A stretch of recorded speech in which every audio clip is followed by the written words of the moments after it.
ஒரே வீட்டுல வசிச்சுட்டு வந்த தந்தை மகள் அழுகிய நிலையில சடலமா மீட்கப்பட்டிருக்காங்க. இந்த வீட்டோட உரிமையாளர் யார் தெரியுமா? தான் ஒரு கடவுள்னு ஊடகங்கள்ல சர்ச்சையை கிளப்பின அன்னபூரணி. அன்னபூரணிக்கோ இந்த இரட்டை மரணத்துக்கோ என்ன தொடர்பு? இந்த தொகுப்புல முழுசா பார்க்கலாம். சென்னை திருமலைவாயல் திருமலைவாசன் நகர் பகுதியில் இருக்கு ஒரு தனியார் அபார்ட்மெண்ட்.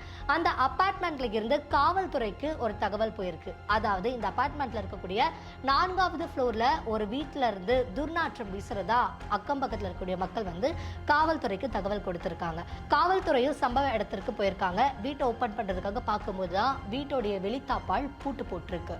சரி, வீட்டோட பூட்டெல்லாம் உடைச்சு உள்ள போய் பார்க்கும்போது தான் அந்த வீட்டுக்குள்ள இருந்த காட்சி காவல்துறையவே அதிர வச்சிருக்கு. அதாவது வீட்டினுடைய அறையில கட்டில்ல ஒரு ஆண் சடலமோ தரையில ஒரு பெண் சடலமோ அழுகிய நிலையில கிடந்திருக்கு.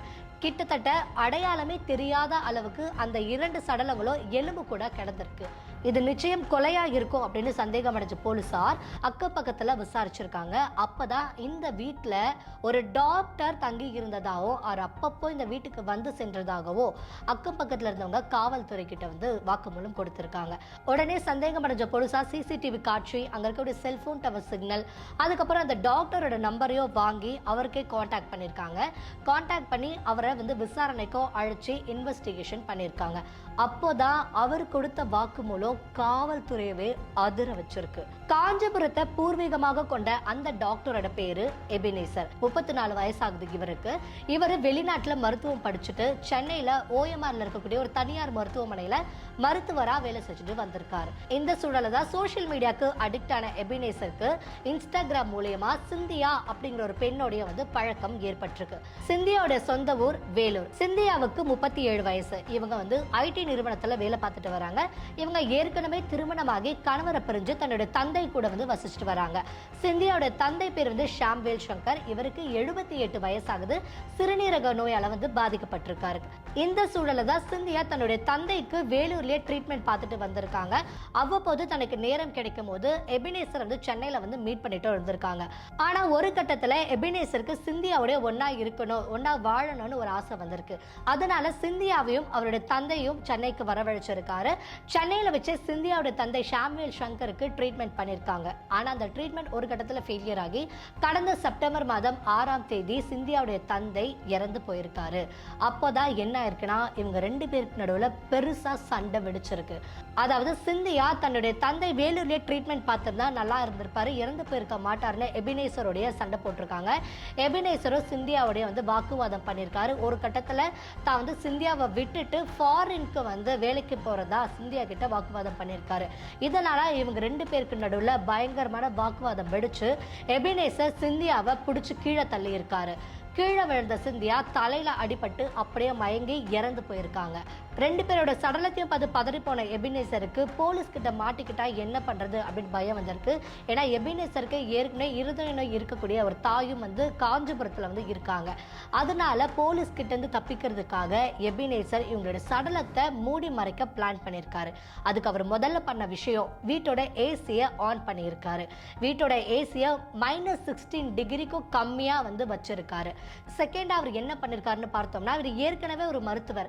அதனால உடல்கள் அழுகி போகாம இருக்கிறதுக்காகவோ துர்நாற்றம் வீசாம இருக்கிறதுக்காகவோ ஒரு கெமிக்கல் எடுத்துட்டு 2 பேரோட சடலத்திலையும் ஃபுல்லா தூவி இருக்காரு, ஃபுல்லா போட்டிருக்காரு. ஏற்கனவே ஏசி ஆன் பண்ணியிருக்கு, இன்னொன்று இவர் கெமிக்கலும் போட்டிருக்காரு. இதை போட்டுட்டு அந்த வீட்டை லாக் பண்ணிட்டு தலைமறைவா இருக்காரு. இருந்தாலும் அவருக்கு சந்தேகம், வீட்டை விட்டு அந்த துர்நாற்றம் வெளியில வந்துட்டா போலீஸ் கிட்ட மாட்டிக்க போறோம் அப்படின்னு. அதனால அப்பப்போ அந்த வீட்டை திறந்து அந்த 2 பாடியிலேயே அந்த கெமிக்கல்ஸை தூவிட்டு இந்த மாதிரி அப்பப்போ அவர் ரிப்பீட்டடா பண்ணிக்கிட்டே இருந்திருக்காரு. சிந்தியாவோட சொந்தக்காரங்களுக்கு சந்தேகம் வரக்கூடாதுன்னு சிந்தியாவும் அவரோட தந்தையும் உயிரோட இருக்கிறதா ஒரு பிம்பத்தை கிரியேட் பண்றதுக்காக சிந்தியாவோட செல்போன்ல இருந்து அவங்களுடைய வாட்ஸ்அப்ல இருந்து சொந்தக்காரங்களுக்கு மிஸ்டு கால் கொடுக்கறதும் வாட்ஸ்அப்ல மெசேஜ் பண்றது இந்த மாதிரி பண்ணிட்டு இருந்திருக்காரு. ஆனா உண்மை என்னைக்குனால வெளியில வந்துதான் ஆகணும். அப்படிதான் சிந்தியாவோட சொந்தக்காரங்க அவங்களுக்கு கிறிஸ்துமஸ்க்கு பார்க்கறதுக்காக சென்னை வந்திருக்காங்க. அவங்க தங்கியிருந்த அபார்ட்மெண்ட்டுக்கு அவங்க வீட்டுக்கு வெளியில பார்க்கும்போது அந்த வீட்டில இருந்து துர்நாற்றம் வந்து வந்திருக்கு.